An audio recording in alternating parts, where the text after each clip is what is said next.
All right, everyone, we are back again for our last video in the bending segment.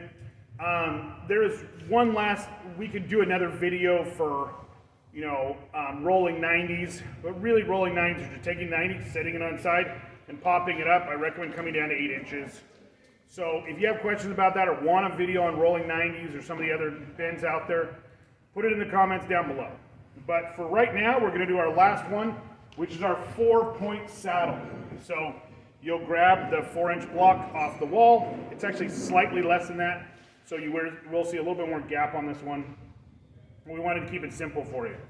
So a 4-inch block, I'm gonna jump over this so it's not rounded, so I need to make a square top. So I need to make sure that I'm measuring the top here for my top measurement, which is 4 inches. I'm gonna give you my personal trick is I always take an inch out of that mark. And the reason I do that is because by the time I get the curve in there, the curve takes out about a ½ inch on each side. So instead of making my mark here 4 inches wide, I'm only gonna make it 3 inches. So I have a ½ inch on each side that the bend itself will take up, okay? So I come to the center. Our center point again, this is one I cut down to 8 feet. I really think that does help just to go ahead and say, forget it. I don't need to do it perfect. I'd rather just go ahead and burn the pipe and have really good, advantage on both sides. So I'm gonna put 1.5 inches on one side and 1.5 inches on the other side from the 3 inch in the middle.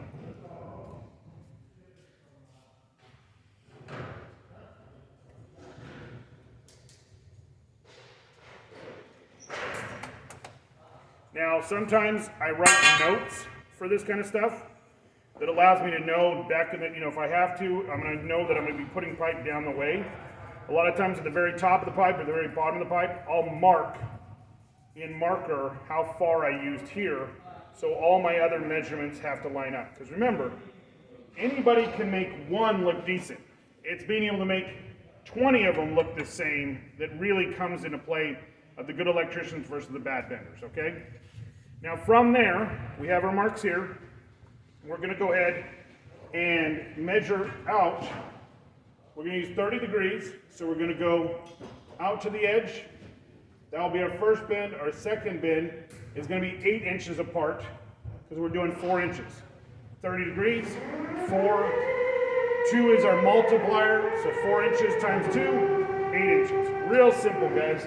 We're trying to make this doable for everybody, so when they get on the job site, they can take care of this. Okay, so we're going to take off our mark. We're going to come over here to 8.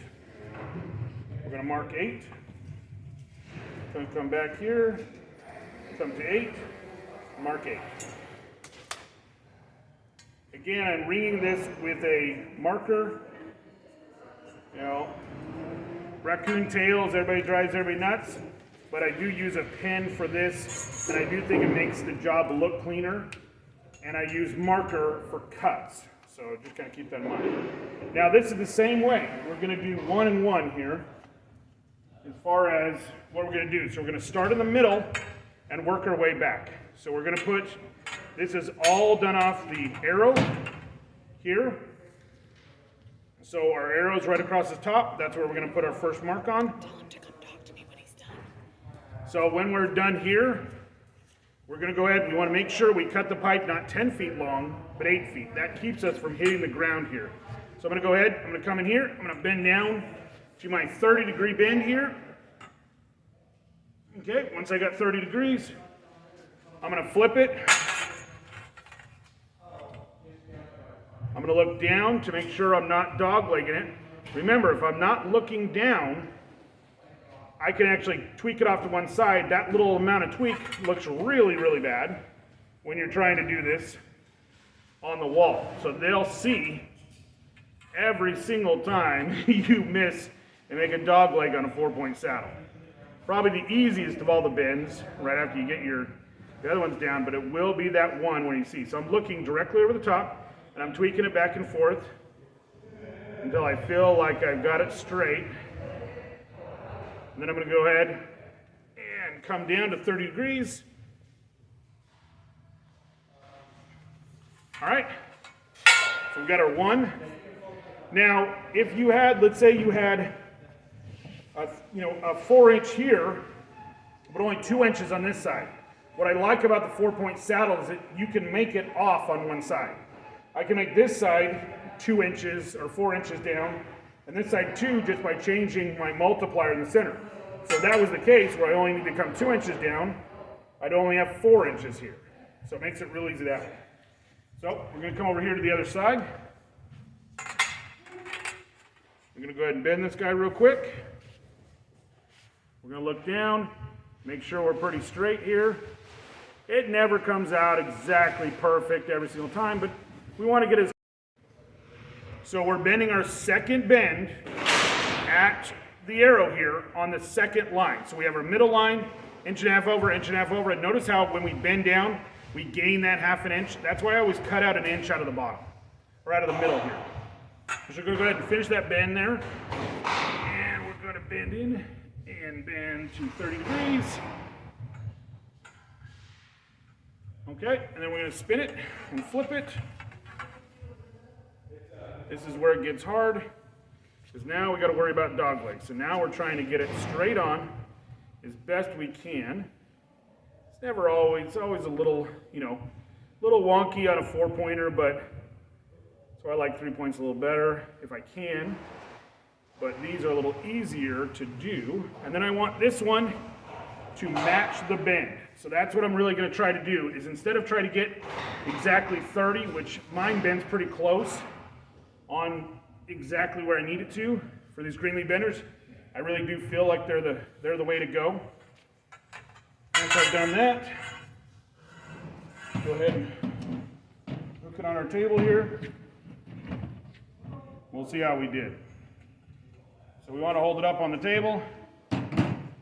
Make sure we're setting flat. The table's a little crooked here. So if that's the case, and we need to put a little bit more oomph on it, we can. I'm going to set here and just pop it a little bit there. And sometimes it's the surfaces that are there that are going to cause the problem. And a little bit on this side.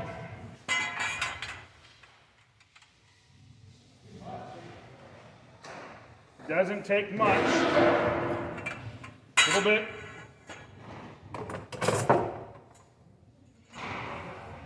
Go down and set it on our crooked table here. Now that we've got it on a table here, we're going to go ahead and take our board, slide it through. We want to make sure that we make it so it won't go underneath. So we make it within our 1.5 inch or 1/2 inch standard. We're above our 4-inch. And if we center it right over top, it always looks really good.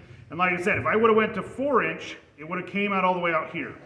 So now that I went to 3, I took out that 1/2 on each side. That really does make it a lot of a cleaner bend and look a little nicer. 30 degrees is always nice because it's always just doubling. And then again, making sure our standard won't go through there. Okay? So that is bending in 7 videos or so.